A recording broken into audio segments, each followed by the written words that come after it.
I don't really know how to start this video. This isn't really a build guide, and it's definitely not meant to encourage you to actually play the build. I also don't mean to claim it as original, because it's not. It's a combination of many ideas, the vast majority of which were not mine. I guess I just wanted to make sure that someone showcased this. So, this is a Heartbound loop build. If you're not familiar with Heartbound loop builds, they look a bit like this.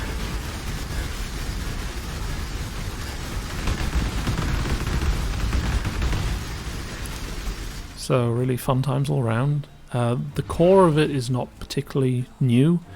If you're not familiar, let me just go over that quickly. So Heartbound loop is a unique ring. The main thing is whenever a minion dies, you take 350 physical damage. So we can abuse that with summon skeletons and cast when damage taken. Summon skeletons has a base duration of 20 seconds, but with 5 copies of the 2 dust unique jewel, you can get a total of 99% reduced skeleton duration. So I've got 4 that gives 20% reduced and 1 that gives 19. So that reduces your skeleton's duration to 200 milliseconds each. Cast when damage taken has a basic cooldown of 250 milliseconds, but if you get at least 25% increased cooldown recovery speed from your belt and boots, then it goes down to 200 seconds, which is the exact same as your skeleton duration. So you summon some skeletons. I have a second summon skeleton setup that's manual, so I can summon them on command. Summon some skeletons, they die after 200 milliseconds. You take 700 damage, because level 1 summon skeleton summons 2 of them. 700 damage triggers this cast when damage taken, which summons some more skeletons, which then die, trigger cast when damage taken, summons some more skeletons, etc. So that's not new. The sort of 3.10 spice that I quite like for this build is a few things. So firstly, it's how it deals damage. Cast when damage taken builds traditionally have a bit of a problem, which is that you have to use a very low level cast when damage taken gem to not either die to the damage you're taking and to be able to actually cast your skills frequently. So this is level 3 cast when damage taken, triggers when you take 661 damage. That's the highest level that we can use on this build, because you're only taking 700 damage a trigger. This makes your supporter skills deal 62% less damage, and it uses a support gem slot. Ugh. So the damage of these skills is not very high. The way we get around this with 3.10 stuff is with Blade Blast. So now we don't actually need the triggered skills to deal damage, we just need them to create blades. And then Blade Blast can detonate them all, and because it's got quite a short cast time, we can just cast it manually, and we can have a 6 link, not cast when damage taken, and it can deal full damage. So the main way we generate blades is Bladeful, of course, linked to Spell Cascade. Ideally this would be Awakened Spell Cascade, but I'm not spending 15 exalts on a meme. We also have Ethereal Knives and Blade Vortex linked to a cast when damage taken, because why not? More blades. And you get all these blades, and then you can detonate them as you go. And conveniently this build gets quite a lot of increased AoE, just kind of incidentally, so that really helps with Blade Blast because the area of effect overlaps. You can deal quite a lot of damage against single targets, which you'll see later in the showcase clearing. So that's the first 310 thing. The second thing is how it survives, and the way it survives is Rallying Cry, or more specifically Rallying Cry with the Spirited Response Jewel. So Spirited Response means that while Rallying Cry is active, 10% of damage taken gains mana over 4 seconds. You can have 2 of them, so of course we do. But the important thing is, this scales with Warcry buff effect. And now we have cluster jewels. So we can get a lot of Warcry buff effect with really stupid jewels that look like these. Cry Wolf is nice because it lets you use Rallying Cry when there are no enemies nearby. We don't really care about stacking up the increased damage from Rallying Cry. The main thing is it lets you use it when there are no enemies nearby, so you can do the loop when there are no enemies nearby, and it gives you a ton of buff effect, and then all these small nodes gives you a ton more buff effect. So in total we end up with about 200% buff effect, and that means 60% of damage we take is gained as mana over 4 seconds. Conveniently, we also take 60% of damage to mana, so 30% from Mind Over Matter, 10% from Divine Guidance from Hierophant, 10% from Cloak of Defiance, and 10% from a Watcher's Eye. So that's 60% damage going to mana all up. And that means we can kind of just sustain up the damage going to mana pretty easily with a nice big mana pool. The damage going to life isn't as original, or at least as new. None of this is original, this is all straight off Reddit. So we use a Militant Faith Jewel, which gives the Agnostic Keystone. Not on full life, you sacrifice 20% of mana per second to recover that much life. So We have mana to spare because Spirited Response is really good, or at least you have mana to spare once you get enough of these cluster jewels.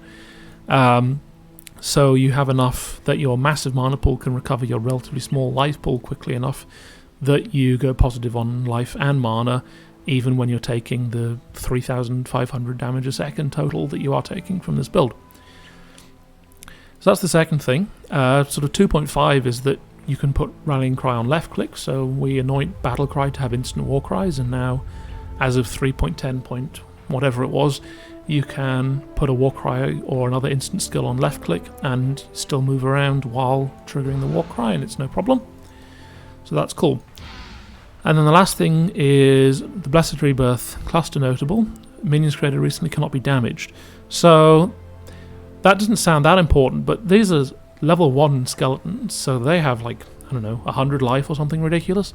They die really quickly. Now they only last 200 milliseconds, but they can spawn in a ground effect, for example, or for some reason take damage during that 200 milliseconds and then they'll instantly die, and that breaks your loop. So being able to prevent them from dying before you want them to die is actually really, really, really useful. So that's the 3.10 new spice, and then the rest of it is kind of bare bones. There's not much room on the tree to do anything. You can sort of see between all the jewel sockets and these cluster jewels, getting life and mana, there isn't really room to do anything else. Pick up Elemental Overload. These are some generic fizz damage cluster jewels because there's really not much else to do. That's kind of it, even at level 91. Gear-wise, we do full gold conversion to basically scale Elemental Overload. So these are all fizz spells, but you can get 50% cold conversion from Grim Sorrow and then 30%-ish on each of your weapons with Crusader weapons. And that's 100% cold conversion, which is kind of nice. Also lets you have some more cold, support gems that are cold damage related. And then, this is really important, life gain for each enemy hit by your spells. Obviously you're triggering a lot of spells, so you're hitting very, very frequently, and you'll see in the clearing video coming up soon, this really keeps you alive while clearing. This is your main sustain versus taking actual damage. The rest of the gear is kind of generic. That's all. Yeah, this has the cooldown recovery, but otherwise whatever. These are just damage and lots of mana. Damage and lots of mana. Yep. And the only other gem of note, these are just sort of all cast from damage taken stuff. Oh yes, Desecrate is good because we can take Disciple of Katava. It's not a huge thing, but it's a little bit of extra recovery. And Desecrate on cast from damage taken means there's always corpses, so you don't have to deal with the downside, and you've always got that reliable recovery. The only other gem that's important is Steelskin. You have a high level Steelskin with a high level cast from damage taken, and particularly at lower levels when you don't have as much mana and as much life and you're taking more damage relative to those things, having the Steelskin there as an extra buffer really, really helps to sustain. And you can sort of see, if I run the loop, you can watch the buff counter up here, see when Steelskin goes up, how much life and mana I instantly recover. And it's not as obvious now, but when I was level 80 as opposed to level 90, this is the only reason I would stay alive when doing this. So that's really how the build functions. And this is really sad. Agnostic sets your ES to 0, but we still take it because 50% increased AoE is really good with Blade Blast. What are you going to do? So that's how the build functions. It's not good, don't get me wrong. It's kind of expensive. It's really hard to get going. You can't really use the full loop until level 80 or so. The survivability is fine, but nothing special. The damage is fine, but nothing special. But by Heartbound loop standards, I think it's doing pretty good, and I kind of like it. Certainly the memeiest build I ever felt was actually legitimate.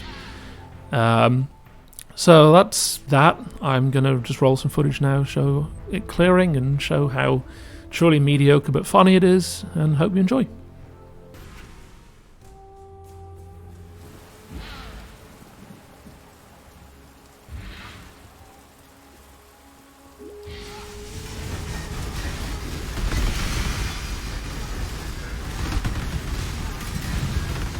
Stupid dog, you are chasing your own tail.